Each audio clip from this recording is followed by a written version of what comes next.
오늘 저희는 매일 성경 순서에 따라서 에스더 말씀을 묵상하게 됩니다. 하만의 몰락과 하나님의 정의라는 제목으로 말씀을 한번 살펴보도록 하겠습니다. 우리의 삶에는 때때로 하나님이 침묵하실 때가 있다고 생각이 드는 순간들이 있습니다.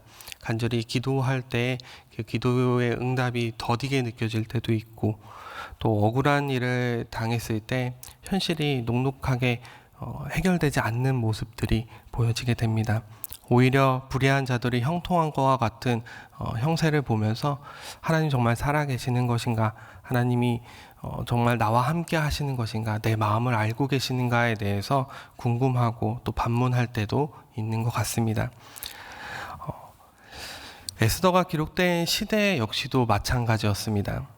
거대한 페르시아 제국 아래에 있었던 이스라엘 민족은 작은 소수 민족에 불과한 그렇게 숨죽여 살아야 했던 상황이었습니다. 앞서서 에스더를 설교했던 많은 설교자들이 공통되게 이야기했듯이 에스더에는 하나님의 이름이 명시적으로 거론되지 않고 있습니다.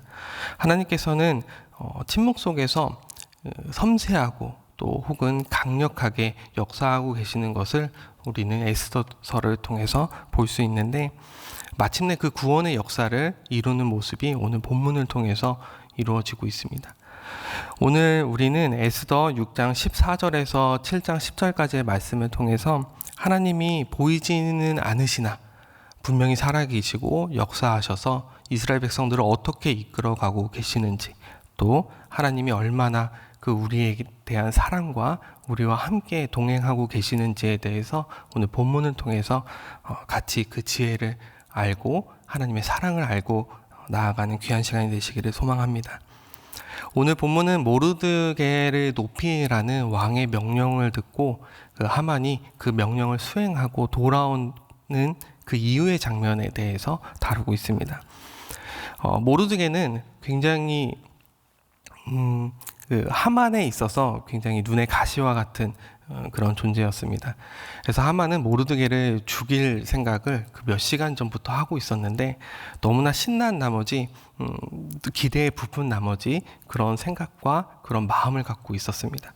그런데 자신이 그토록 증오하던 그 모르드게를 하만을 통해서 높여라 라는 왕의 명령이 떨어집니다. 하만은 그것을 수행하는 것이 너무나 자존심이 상하고 너무나 속상했을 것 같습니다. 그런 마음을 가지고 모르드게를 높이고 돌아왔는데, 왕후의 두 번째 잔치에 강제로 초대받아서 끌려가는 장면이 오늘 본문이 시작되는 장면입니다. 불과 몇 시간 전만 해도 하만은 모르드게를 죽일 마음을 갖고 있었습니다. 그래서 높은 장대를 만들어서 거기에 모르드게를 죽여서 걸어 올려 놓으려고 하는 그런 계획을 갖고 있었습니다. 그런데 그 시간 동안에 왕이 잠 못 이루는 상황이 등장을 합니다. 잠 못 이루다가 우연히 신하를 통해서 모르드게의 공적을 듣게 되는데, 그 공적을 들은 왕이 하만을 불러서 모르드게의 그 공적을 높여달라, 사람들에게 알리라라는 명령을 하게 됩니다.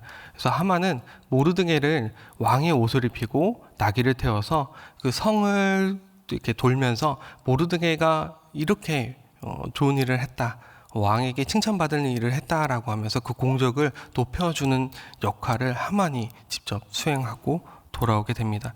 이건 참을 수 없는 굴욕이라고, 그 굴욕감을 느꼈다라고 생각이 듭니다. 이 일련의 사건들을 보면은 왕의 불면증이 이제 있었고, 신하의 시기적절한 조언이 등장을 합니다. 그리고 에스더의 잔치가 또 등장을 하게 됩니다.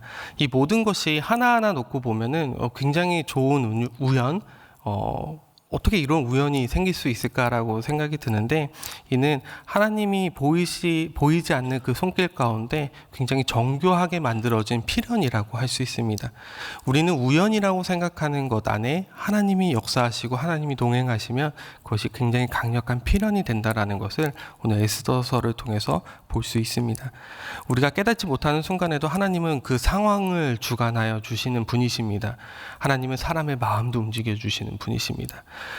그래서 그 상황을 변화시키고 마음을 움직여서 하나님의 그 선한 뜻을 이루기 위해서 나아가시는 분이 하나님이심을 우리는 기억해야 합니다. 에스더서를 통해서 그것을 보여주고 있습니다. 우리는 인생을 살아가면서 우리가 이루어지지 않고 기도를 했는데 응답받지 않고 또 억울한 일을 또 내가 감당하지 못할 일을 당할 때가 있다고 하지 않았습니까? 그런 것들을 다 경험하고 있지 않으십니까? 우리가 그런 일이 있을 때 우리는 우리의 시간대로 우리가 생각하는 그 마음의 조급함대로 하나님이 언제 역사하시나를 바라보게 됩니다. 하지만 하나님의 때는 결코 늦거나 또 빠르지도 않습니다. 가장 적정하고 가장 완벽한 그 타이밍에 하나님은 일하고 계십니다. 그리고 그것을 저희들에게 보여주고 계시는 것입니다. 저희들은 그 일하심을 믿어야 합니다. 우리들의 믿음과 신앙 속에서 하나님이 일하고 계심을, 하나님이 지금도 역사하고 계심을 믿고 나아가는 것이 신앙의 길이자 그리스도인으로서의 살아가는 삶의 태도라 할 수 있을 것입니다. 두 번째 경우도 볼 수 있습니다. 마침내 두 번째 잔치 자리가 이루어지고 왕의 호의적인 질문을 통해서 에스더에게 소원이 무엇이냐라는 질문을 받게 됩니다. 이때 에스더는 자신의 목숨을 건 어떤 그런 대답을 왕에게 내놓습니다. 그녀는 자신이 유대임을 밝히고 하만이 그 교활한 술책으로 인하여 자신을 그리고 자신의 민족을 죽일 것이라고 왕 앞에 고하게 됩니다. 6절 말씀인데요. 한번 제가 읽도록 하겠습니다. 에스더가 이르되 대적과 원수는 이 악한 하만이니이다. 왕이 아끼고 총애하는 하만을 자신을 죽일 대상이라고 담담하게 고백하는 장면이 이 6절 말씀에 기록되어져 있습니다. 에스더의 이 용기는 단순하게 자신의 목숨을 구하고자 하는 그런 자신을 위한 태도는 아니었을 거라 생각이 듭니다. 단순히 자신의 목숨을 지키고자 한 행위를 넘어서서 민족과 하나님을 드러내기 위한 담대함 그리고 믿음과 신뢰의 모습이지 않을까 생각해 봅니다. 왕후 에스더조차 그 결과가 어떠해야 했는지 장담하고 확신하면서 왕에게 이런 이야기를 하지 않았을 것입니다.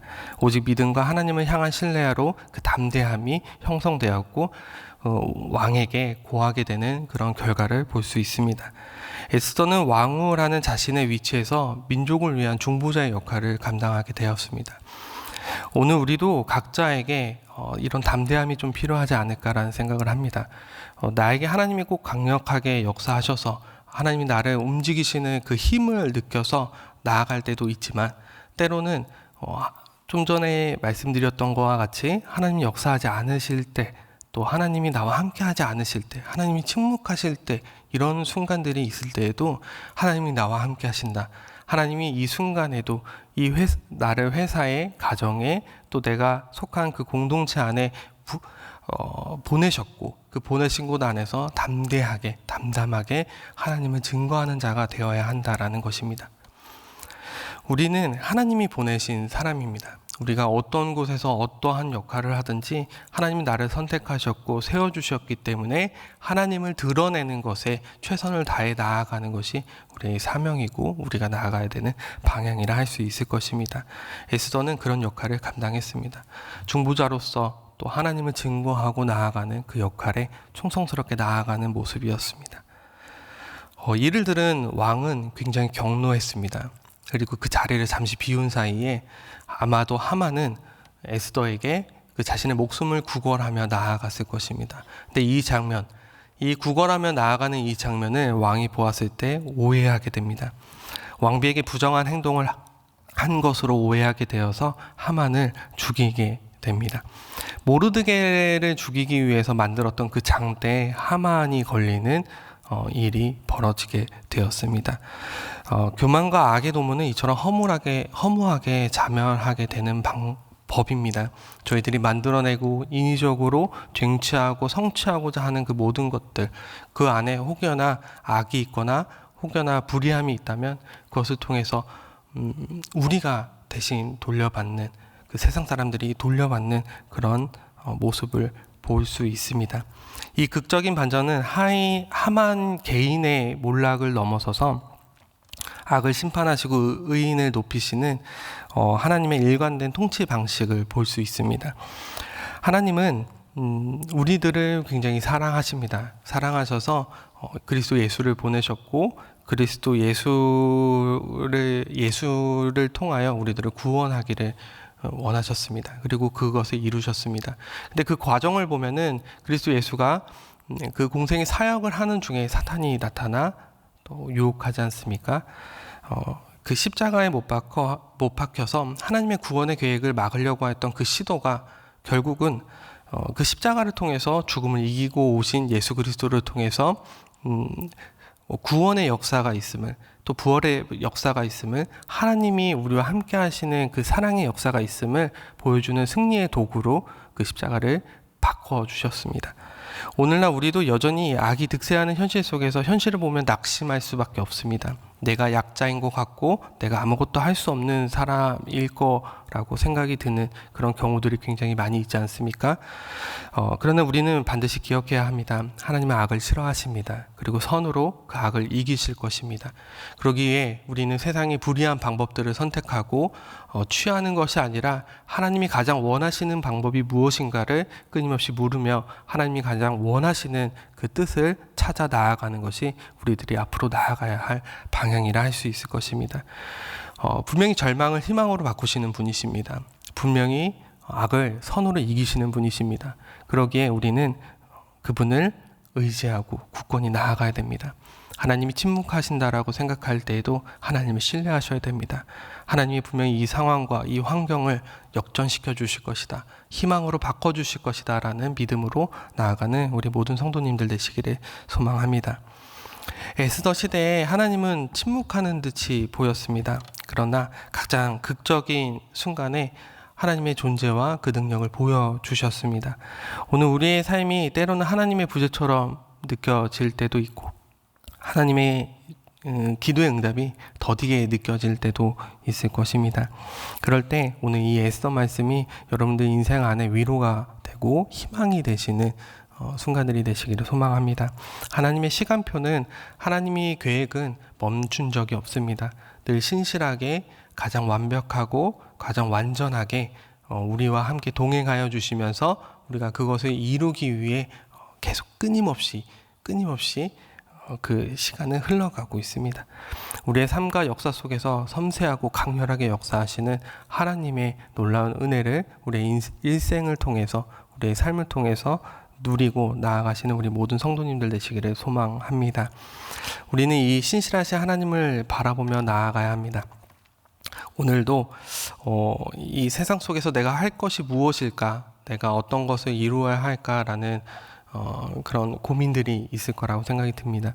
오늘 시작하는 이 하루도, 오늘 우리에게 주어진 이 하루도 하나님이 나에게 주어주셨다, 하나님 나에게 주어진 상황이고 순간이다라고 믿음과 그 신실한 고백을 통해서 하나님의 역사하심이 온전히 드러나는 여러분들의 하루가, 우리 모든 성도님들의 하루가 되시기를 소망합니다.